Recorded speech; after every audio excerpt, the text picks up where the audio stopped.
All right, we're ready to call this meeting of the Brushy Creek Regional Utility Authority to order. Today is Wednesday, May 18th, 2016. It is 6:02 p.m. Agenda item number one. Roll call. President Abruzzese, Here. Vice President Lux, Here. Secretary Whitfield, Here. Director Grimes, Here. Director White, Here. Director Navarrete. Here. All right, we'll go to item number 3, citizens communications. Does anybody wish to speak before the board on something not on the agenda? Next meeting. Next meeting? Next Oh, okay. You come just out of habit. Not that you have anything to say. Well, actually have a guess. All right, well, then at this time, we're gonna vary from the agenda. We're gonna commemorate George's, I don't know how to say, how best to say it, his participation and from the start. I mean, he was here when it started, so we're losing some history and some knowledge, but I'm sure we'll push on anyway. But today is George's last meeting, so I have a little plaque here from Oh, great. the membership here. Thank you very much. It says, "We are proud to honor George White, board member, March 25, 2009 to May 2016. Former board president, July 20 through July 2011 through July 2012. With our sincere appreciation for your dedicated service and leadership to the staff and citizens of Round Rock, Cedar Park, and Leander, presented by the Brushy Creek Regional Utility Authority." Great. Congratulations. Thank you very much.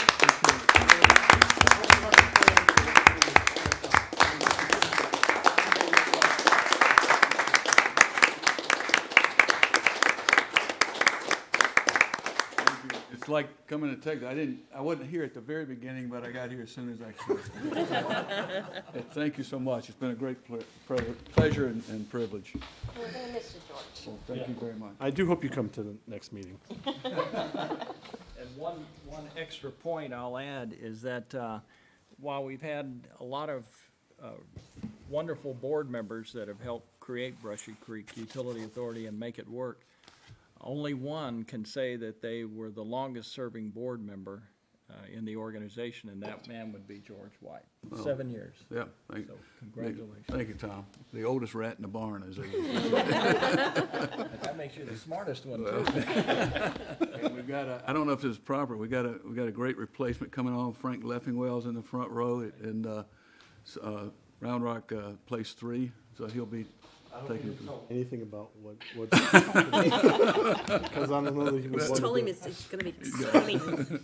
Thank Mr. President, if I might, rather than a variation from the agenda, I would presume that those comments were made preemptively on as an expression of thanks under items of community interest. I should have checked with you beforehand. Just a little early. We're good.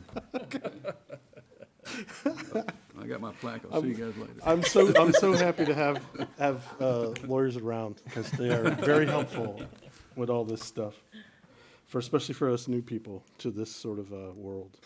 So then we'll go on to agenda item number 4, approval of minutes. Do I have a motion? So moved. Second. A motion to approve the minutes by Vice President Lux, seconded by Secretary Whitfield. All those in favor? Aye. Motion passes unanimously. So do I just say we are not going to go into executive session? No need to call it. There's no need. So then we're going to go on to item number 6, presentation. Consider a presentation regarding the BCRUA water treatment plant phase 2 deep water intake. I assume this is by HDR, is that correct? Yes, Mr. President, Aaron Archer with HDR, who's the project leader on our pre-design of Phase 2, is going to present an overview of the progress that we've made. We're nearing completion of the preliminary engineering report. So he's going to cover that, and then I'll cover the last few slides on that, and we'll talk about money, the most fun part of any project like this. Thank you, Tom. I am delighted to be here this evening to present the findings and the recommendations from the preliminary engineering report on the Phase 2 deep water intake.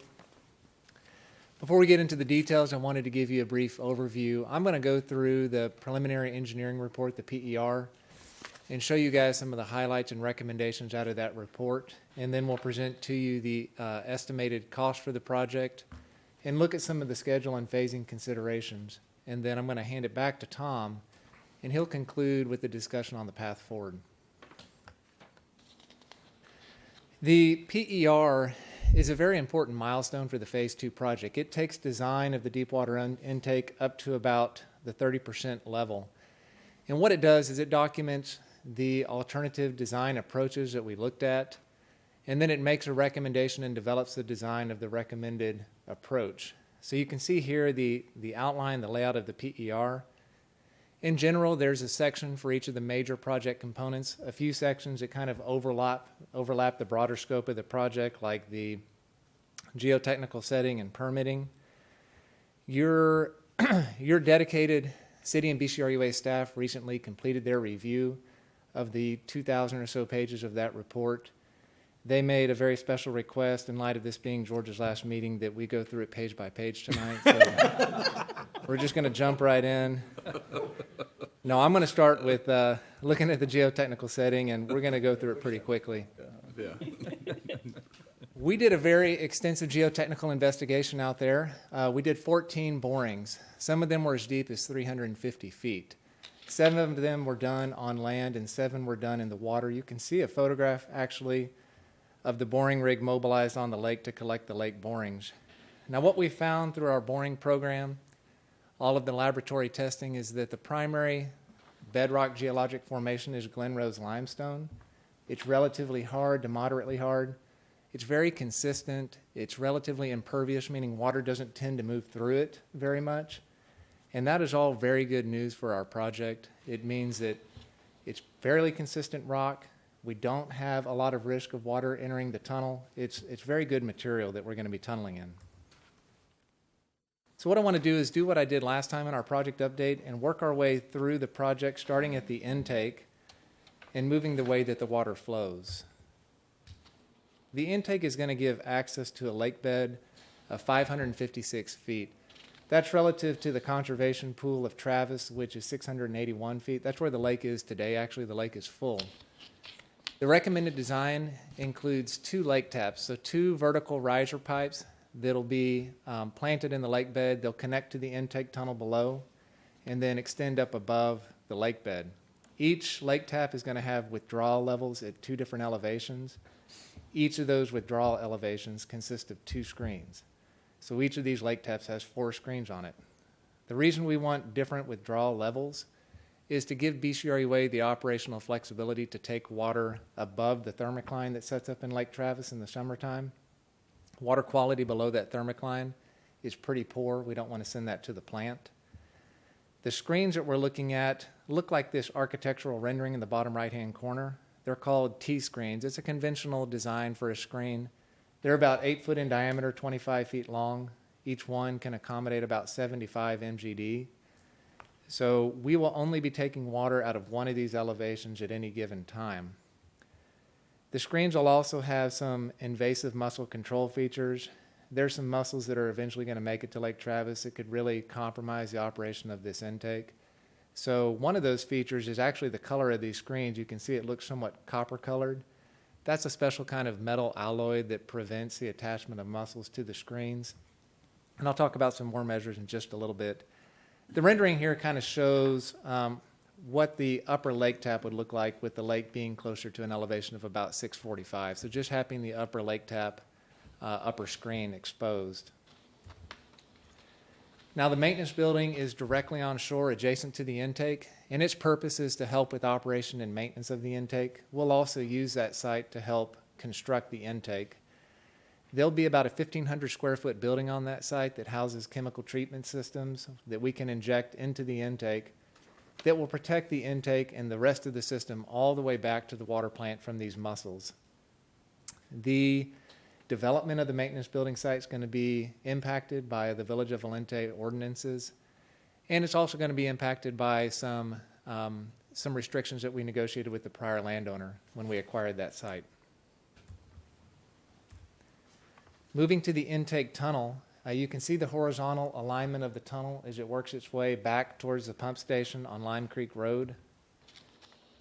That tunnel's about 9,000 feet long, and at its shallowest, it'll be about 60 feet deep, and at its deepest, it'll be over 400 feet below ground.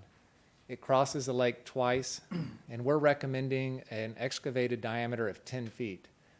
It'll likely be excavated by a tunnel boring machine, and you can see a photograph of that in the upper right-hand corner. That's the cutter head for a tunnel boring machine that was used on the Water Plant 4 project. We're recommending a finished diameter of 8 feet with a cast-in-place concrete liner. And because of the length of this tunnel, we're recommending the addition of 2 drop shafts along that alignment. So at 2 locations along the tunnel alignment, we want to bore about a foot diameter, a very small shaft down to the tunnel to help us place concrete in the tunnel. And the purpose is to just reduce the construction schedule for that tunnel. It'll allow us to get concrete down there quicker and to set that liner in at a more rapid pace. We also developed a sequence of construction to make the connection to the lake taps.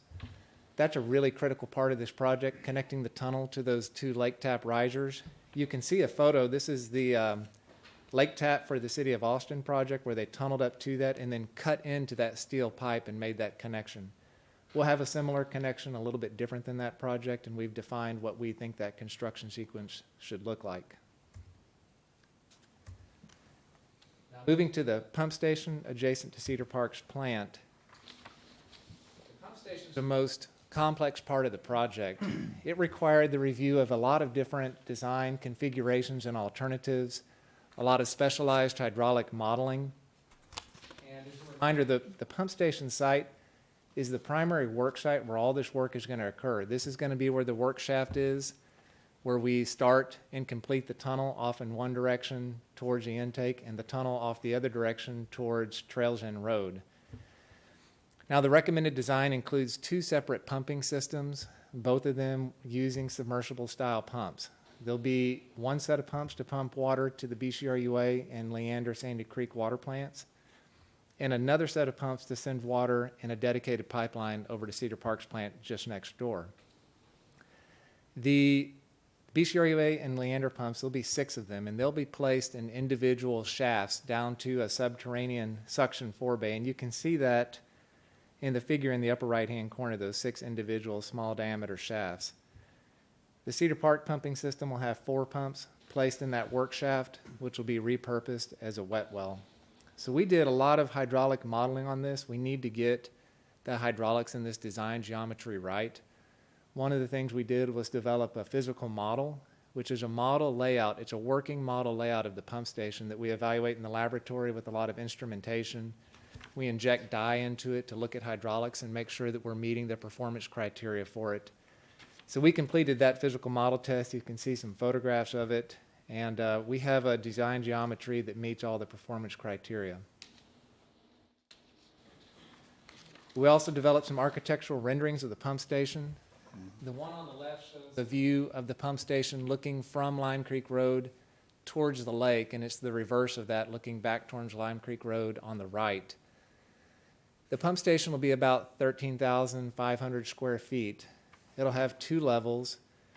The architecture includes a lot of features to kind of break up the massing of the building and an architectural theme that looks a lot like the renderings I showed you back in 2014 during acquisition of the site, looking similar to some of the new construction that you see around Lake Travis.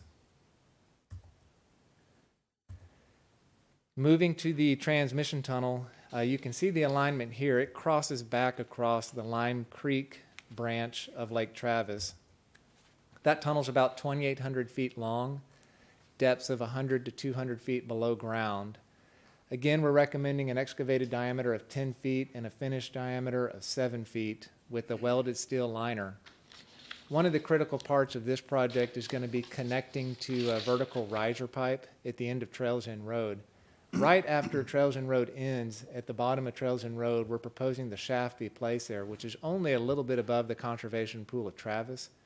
So we've developed a plan to get that shaft constructed and in place before the tunnel ever gets there so that we can grout it in, cover it up with the bulkhead, and that connection can be made below ground without the risk of the lake coming up and inundating it and getting water into the underground works.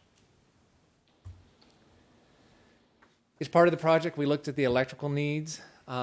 One of the first things we did was look at Phase 1C, which is an intermediate expansion of the floating intake, to see if we needed any kind of upgrades for that portion of the raw water project. And we determined that there's no upgrades needed to expand the floating intake, so that was good news. We identified PEC's nameless substation is a substation that we want to bring power to the site with. You see it in the upper left-hand corner of that figure, and we've highlighted the route to get down to the pump station. It's about 38,000 feet of upgraded or new overhead electric to get down there.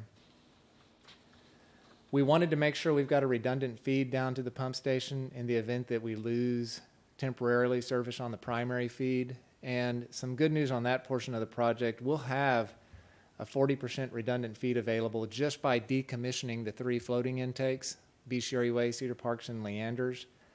So we'll get a 40% redundant feed to that site without having to do any upgrades at no cost. So that was some more good news on the electrical side. And then we've worked to develop a plan to relocate a bunch of existing utilities at that pump station site to get it out of the way for the contractor so they can complete their work without conflicts on that site. Now looking at permitting, in 2012, BCRUA sent an environmental assessment to the Water Development Board, and then in 2014, we sent a supplement to that EA.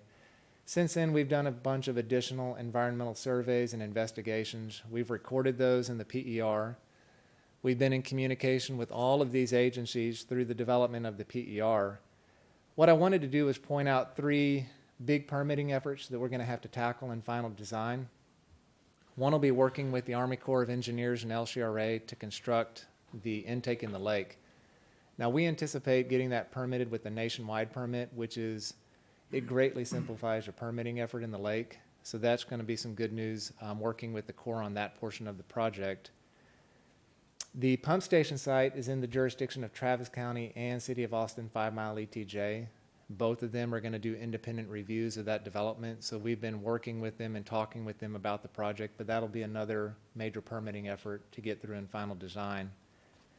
And lastly, you can see the outline of Valente's corporate limits. Most of the intake tunnel, the intake, and the maintenance building are in their corporate limits. So we'll be working with them to understand what their requirements are for the development. Valente is currently either significantly amending or completely replacing their zoning change and site development ordinances. So that's also something that's kind of in flux to understand where that's going to end up. The table here is a summary of the estimated project cost.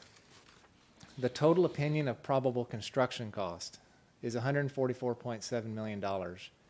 Total project cost is $169.2 million. So that includes professional services, engineering, legal, permitting, land rights, acquisition, and right-of-way professionals.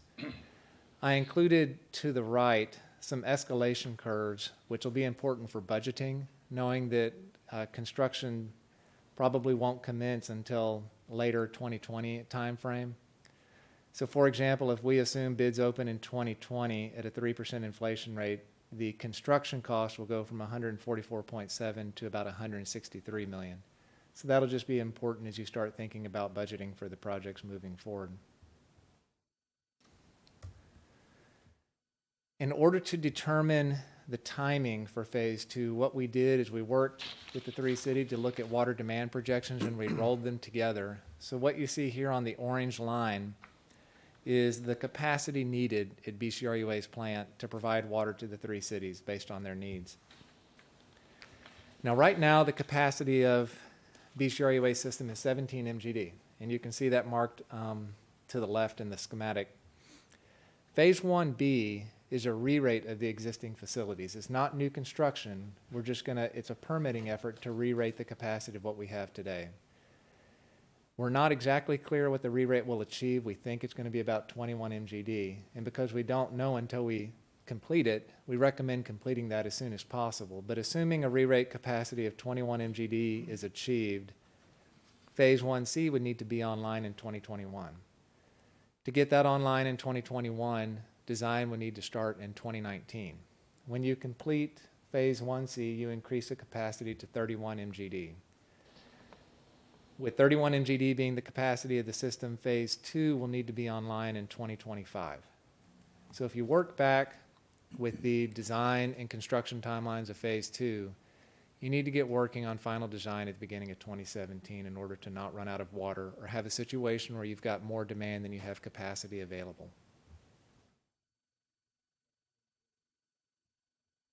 A hard date. So Tom, I'm going to hand it back to you.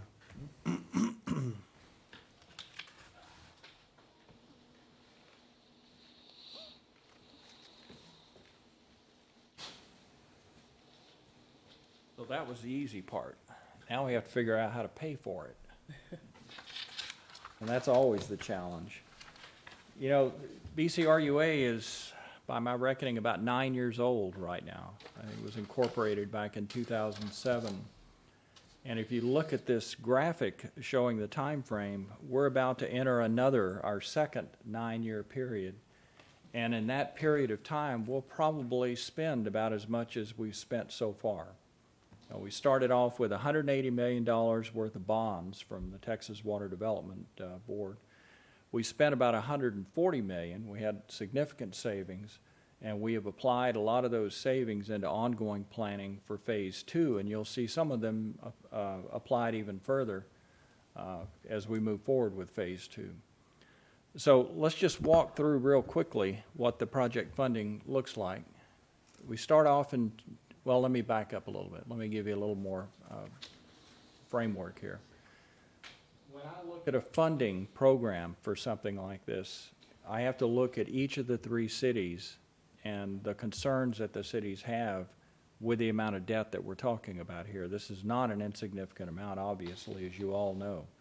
You've already built the first phase, and a lot of what you built in the first phase was oversized by necessity. It is a regional project, and it's built for the future. So a lot of pieces of Phase 1 are built for the ultimate maximum capacity of 106 million gallons a day of water. When you look at a lot of the stuff in Phase 2, especially at the intake, the gravity tunnels, the pump station, and other pieces, they're also designed for maximum capacity. So that's a heavy burden on each of the 3 cities for the current customers to have to pay for that extra capacity up front. We recognize that. So what we've tried to do is develop a funding program that puts the direct cost, the period of time in which you have to actually start writing checks to TWDB for any additional loans that we get, back as far as we can. That's critically important for Leander, because Leander, while it's the smallest in population of the 3 cities right now, is growing the fastest and ultimately will likely be the largest of the 3 cities. So it's a really heavy burden on them to begin with, and we recognize that. Round Rock is also growing quickly, as is Cedar Park, although Cedar Park's growth phase will probably end sooner. They'll reach build-out sooner. We recognize that. So I've got 3 different cities with 3 different sets of needs and concerns, but all needing us to watch the bottom line as carefully as we can. Now, that's always a challenge in any circumstance, but we do have some fortunate aspects to this. And the critical one is the TWDB program that you funded Phase 1 with is over. They have replaced it now, as you probably all know, with a new State Water Implementation Fund for Texas, the SWIFT program. That program was approved by the voters of the state in 2014. They have now gone through 2 cycles. They're in the process of completing their second annual cycle. The 3rd cycle is coming up. For that first period of 3 years, TWDB staff has told me that they tried to construct this so that it would be as attractive as possible for water users in Texas. It may tighten up after that 3rd cycle, which is the one that's coming up. But right now, it has a lot of pieces that would be very advantageous for all 3 cities as we move forward. And you'll see that as I go through the project funding. They have 3 types of bonds that they can issue under the SWIFT program. The more standard type is called a low-interest bond. They will issue the debt at the state's bond rating, which is AAA debt, obviously. But not only will they do that, but depending on how long the issuance of the bond is, they will actually subsidize part of that interest for you. The shorter the length of the bond, the greater the subsidy. If it's 10 years, you get subsidy X. Right now, it's about a half a basis point. If it's 30 years, maybe it's down to a quarter. It can vary from year to year, but that's pretty much how it stands right now. So that's great money. You can't beat that on the market anywhere. Another alternative they have, though, for communities that are doing projects like this, regional projects, which they strongly support, they'll allow you to do what's called a deferred loan. A deferred loan can only be used for design cost in a project, but you don't have to start paying it back until the construction that is related to the design is actually completed. So you'll see that on this graphic as I go through it. The third type of loan is called a board participation loan. And that's the oddest duck of the whole group, but it's also very important. The Texas Water Development Board realized that on some of these regional large projects like we have, there would be problems with debt load on communities that have to overbuild infrastructure at the beginning so that they can meet the needs at the end. And the end for water projects can be 30 or 40 years out. So there's a real advantage to something like that. Here's how the board participation works. If the Water Development Board agrees that there's a significant element in a project that is for future growth out beyond 10 years, that component of your project that is at least 10 years out or longer can be actually acquired, if you will, by the board. In other words, they will make the interest and principal debt service payments on that bond until that point of time is reached when you're approaching a time when you need that. Now, you have to make them whole. It's not free money, but there's no interest penalty associated with it.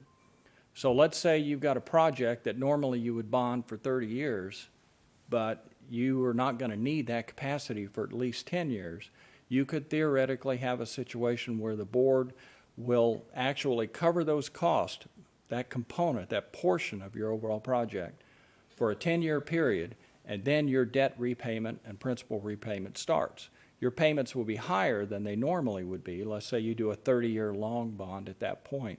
They're still going to be a little higher because you have to make up for the interest payments that were made over that 10-year period. But again, no penalty. So it can make a lot of sense for a community that then 10 years later is going to have a lot more growth to support the repayment of the debt on that infrastructure.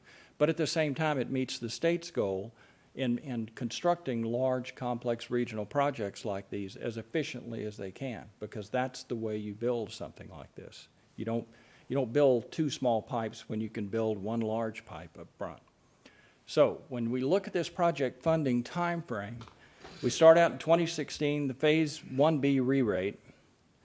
That's only going to be about $150,000. I've showed as source of funds Phase 1A savings, because we still have money in the bank from Phase 1. That one's easy.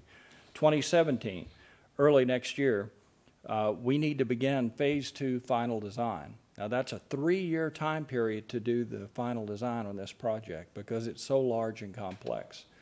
And I'll also add, we're looking at potentially 5 years worth of construction. So we got an 8-year window of time here. That's why we have to get started fairly quickly if we're going to have the capacity when we need it. The first year of that, which is about $4.7 million, I believe we can cover with Phase 1 savings also. So again, no city is having to basically cash anything out beyond what they already have in debt through 2017.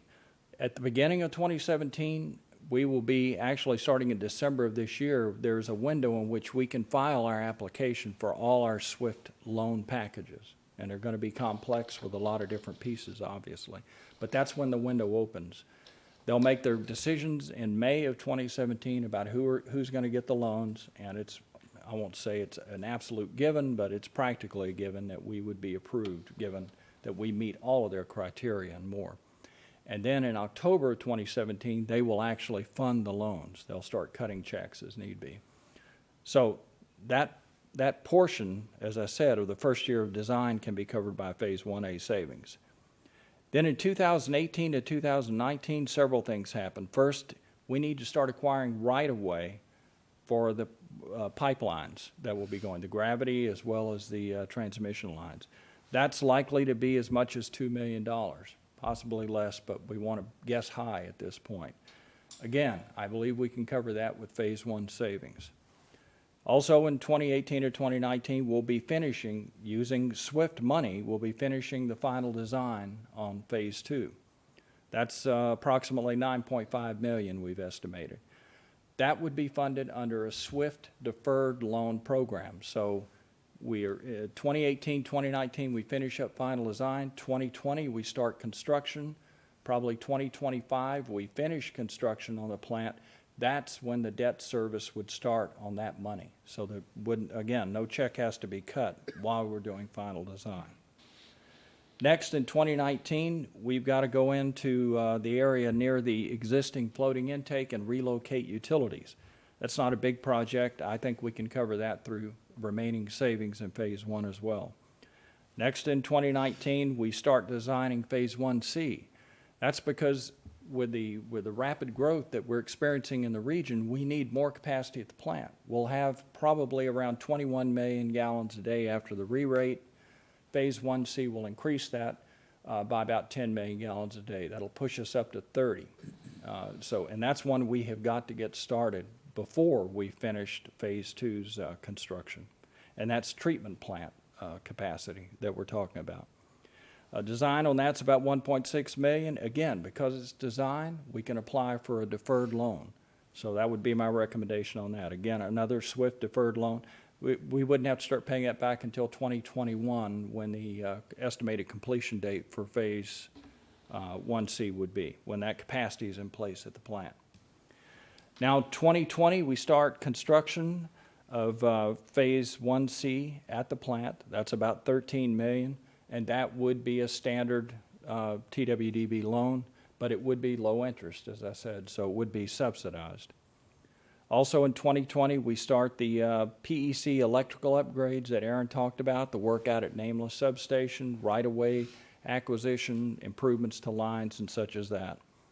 That's not a huge project, that's about $2.7 million. But because there is some long-term capacity built into those PEC upgrades, it's possible that a portion of that could be covered through a board participation loan. We'll have to explore that, but I put that in there as a possibility. And finally, 2020 to 2025, the actual construction of Phase 2, the deep water intake and all the associated equipment and pump station. That one would be a combination of low-interest loans from the state for the period of time that we would need capacity, say the first 10 years, and then the balance of that beyond that would be board participation loans. And now I need to point out that kind of flexibility, if it's not needed by all three cities, it doesn't have to be utilized by all three cities. We could actually have 3 different mixes of bond funding into this program for each of the 3 cities. For example, if Leander decided that they wanted to take more advantage of board participation than the others because they have a smaller population base to cover the cost, they could do that. If Cedar Park and or Round Rock decided they would rather have the low interest loan with the subsidized interest because they can afford it, they've got the population base, not a problem.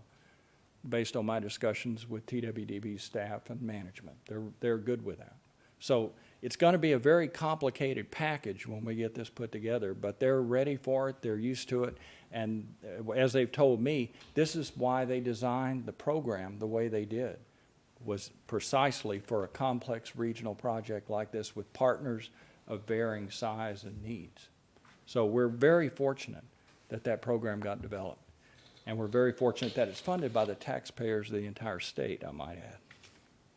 Now, project schedule. Just to walk you through again very quickly. Tom, real quickly. Yes. For the payback for the low interest and the board participation, when does that start again? That would start immediately as we're taking down. Now, this is one other advantage they have. When you take a loan out with TWDB, you don't have to take all the money immediately. You can draw down the money on an annual basis, and I'll show you on the last slide here what we think our annual take will be on that. So you don't have to pay all of it back immediately. You just start paying back what you use. Tom, are you needing to say SWIFT? You're quoting TWDB. Is that Yeah, TWDB controls the SWIFT program. They're the controlling authority, and they're the ones that issue the loans and authorize them. okay? Thank you. So project schedule, just once again going through it quickly. Phase 1B at the top, we need to start on that soon. Probably within the next couple of months, we'll try to put together a contract on that and bring it forward. There's no construction. This is all engineering and science, basically, out at the plant, doing a lot of hydraulic testing, and then presenting that to the Texas Commission on Environmental Quality, who licenses our plant, convincing them that our plant can actually treat more water than it was conservatively designed to treat. Once they approve that, we can start pushing more water through the plant. And that hopefully would occur by the end of this year.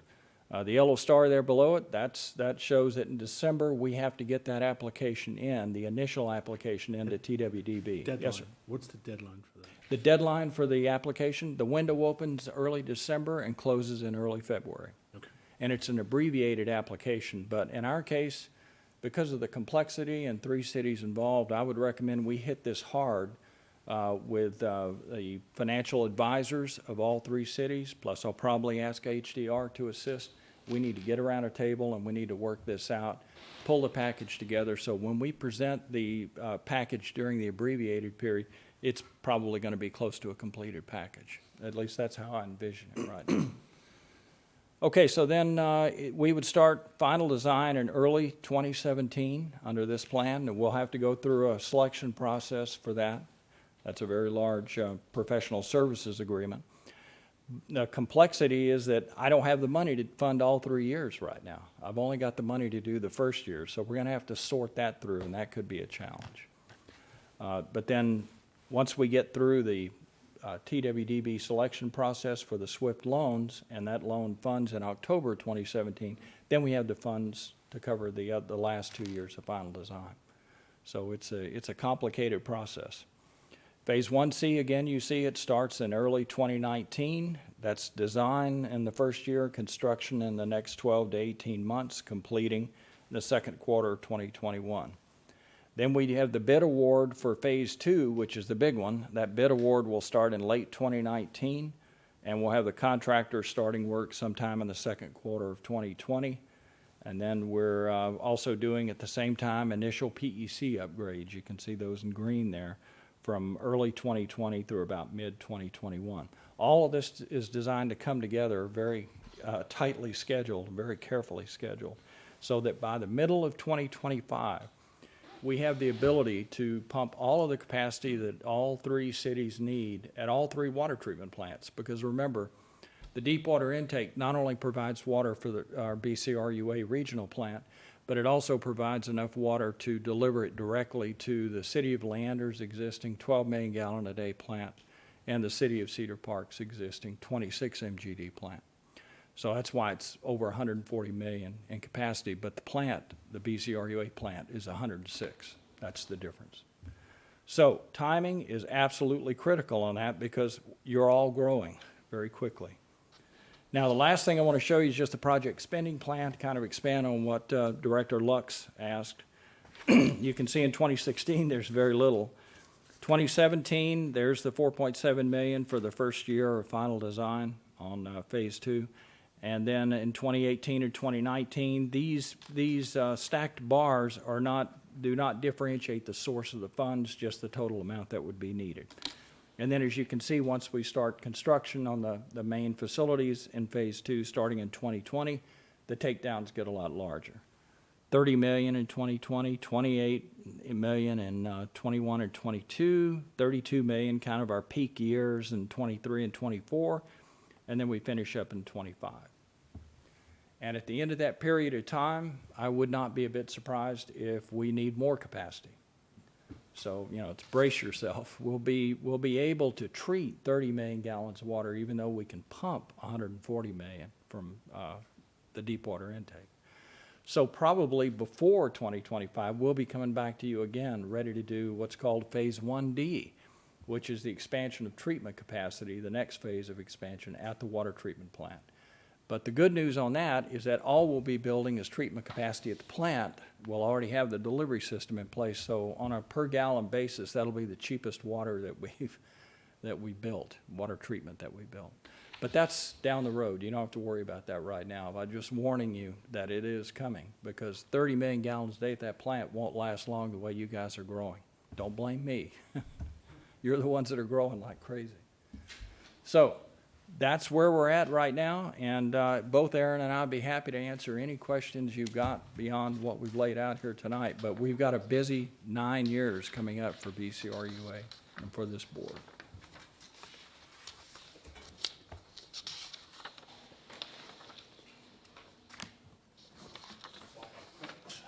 What's the black? That's where we hope we don't go, into the blackness. The black hole. Yes. Or I'll take the positive side, and that's how we hope we're in the black. Yeah. I have a question for Aaron.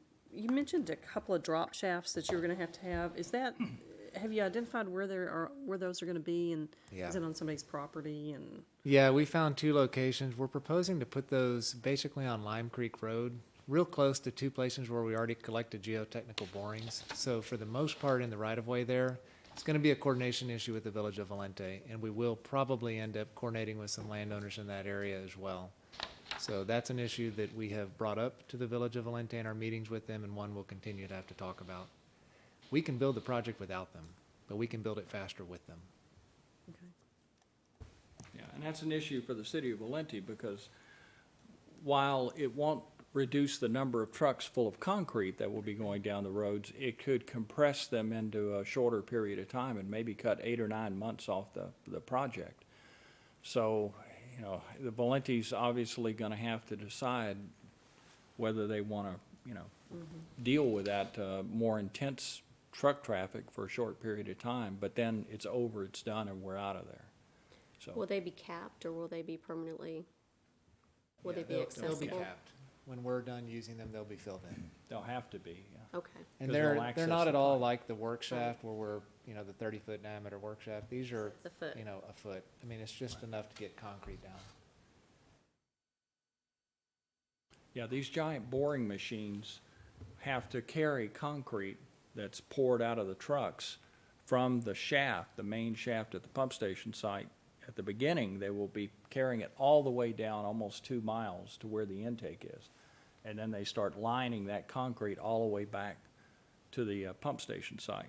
So if you can use those drop shafts in between, then you're dropping that concrete in so that the large equipment that has to move it back and forth doesn't have to go so far. I mean, it's pretty simple, basically, that it's the reason why it saves time. But it means a drop shaft, and it means trucks are going to be going where that drop shaft is instead of the main pump station shaft. So it's an issue for Valente, and we understand that. That's why we wanted to let them know early that we were thinking about it. It's a fully recoverable, you know, once it's filled, the trucks are gone, the area could be totally restored to its. Absolutely. So what would be the footprint? Because if you're gonna put them right next to the road, then you're assuming then that you're gonna have trucks lined up that are gonna be unloading right. How far off the road will they be, and is it gonna stop, is it gonna make it a 1-lane road? That's right. While Yeah, where they're at. we've worked up some draft plans for what we'd need for space for both of those to get them off the road. One of the areas we identified is actually an overflow parking lot out there, so we're trying to get them out of the way so that they're not gonna impact traffic in the area. Because that's the first issue with Valente is gonna have. These are small, relatively small sites. You're talking about tenths of an acre versus many acres. It's still gonna be the To stage the statistic, cement you know, trucks. trying to get the trucks in there. The logistics around that is gonna be, yeah.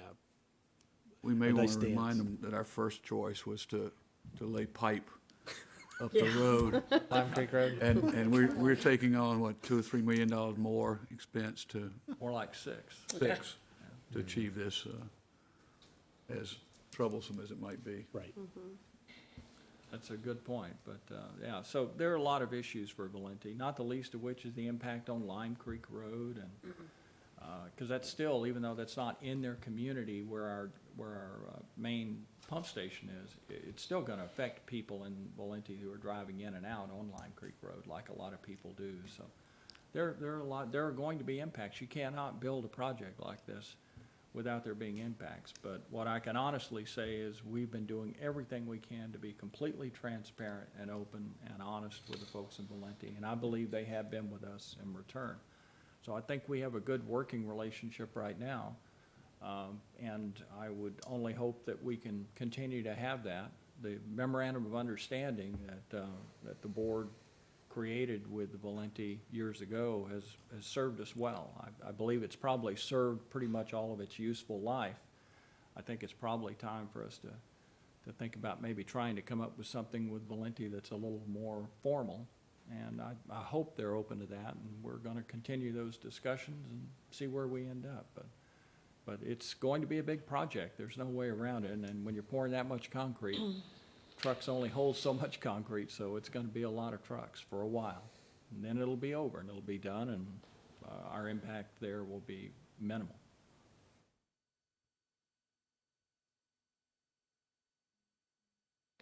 So there are no other questions? But if nobody else has any other, my last one would be around logistics for what you're gonna do to try to bring all the cities up to speed with what your proposal is and how they can make it work. That's a good question. We just talked about that yesterday. We had a working lunch meeting with the OC members, and we all agreed that this information needs to be presented to all three city councils, and so I'm working with all three groups to figure out how we want to do that. Aaron and I have both agreed that we'll be there for those meetings, and we'll take this same presentation. We've done that once before, and this is a good opportunity to do that. But one thing we need to do is start hammering together that financing plan as quickly as we can, using your three city financial advisors and Aaron and I. So will that be a joint effort, or will you try to do it individually?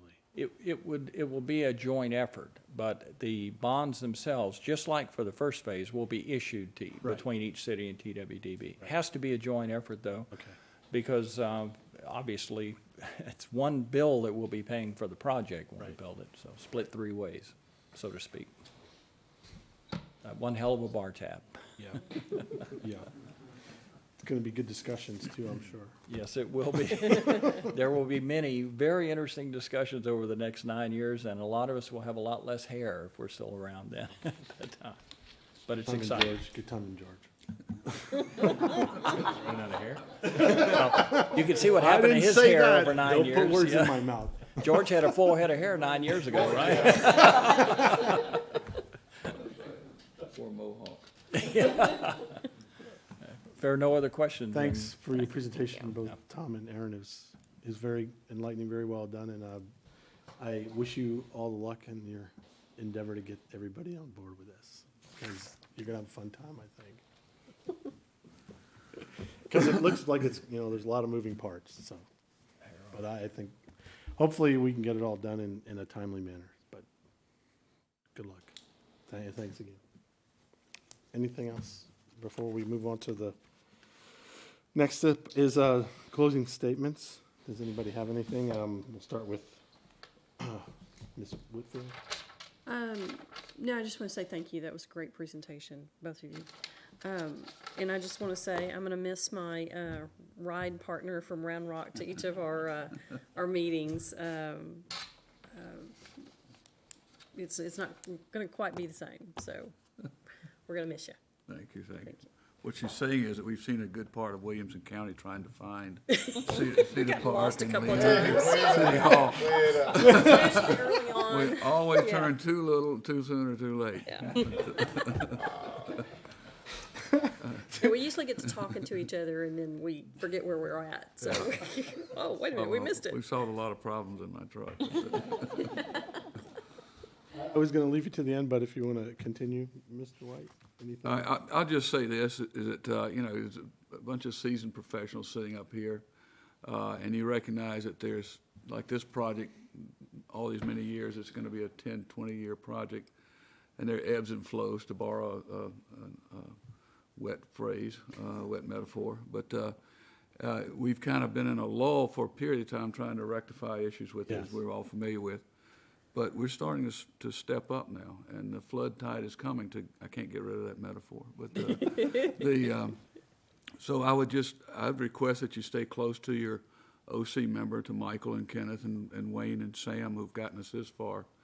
And it's not gonna be a 1-hour meeting once a month in the very near future, most likely. So I wish you the best. It's a great project. It's one of these things where your grandchildren are gonna brush their teeth one day and they're gonna cut on the faucet, and they're not gonna think where the water comes from, but we'll know. And we'll know the part that you played in delivering that that to them. So it's been a pleasure, and wish you the best of luck, Thanks. although you don't need luck. Director Grimes? No, Mr. White, we didn't serve long together, but just over a year or so, 2 years, but thank you for your service. And I wish you well, and hopefully we'll see you back next time. All right. Citizen comments, we need a couple of those every now and then. I'll do this project correctly from that perspective, so thank you for your time. Thanks so much. Yeah, George, thank you very much for your, what you did for this and where we're at. And it's like you were saying, it's a great project and we're a great place to really do good things that, it's only when we do good things, we don't hear anything, but it's when it's bad things that nobody had water, we would hear about it. But Yeah.